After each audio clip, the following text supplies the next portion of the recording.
ఈరోజు మన వాళ్ళు ఎక్కువ ప్రోటీన్ పౌడర్స్ అనేది ఎక్కువ వాడుతున్నారు. అవును. జిమ్స్ చేసే వాళ్ళు ఎక్కువ ప్రోటీన్ పౌడర్స్ వాడుతున్నారు. హ్మ్.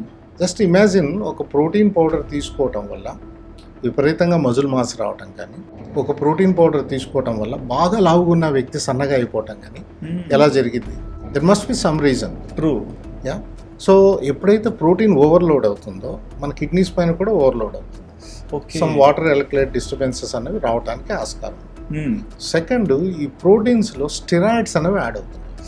మీరు చాలామంది బాడీ బిల్డర్స్ని చూడండి, కొంతమందికి ర్యాపిడ్గా మజిల్ మాస్ పెంచిన వాళ్ళు స్ట్రెచ్ మార్క్స్ ఉంటాయి ఎక్కడ చూడు బాడీ పైన.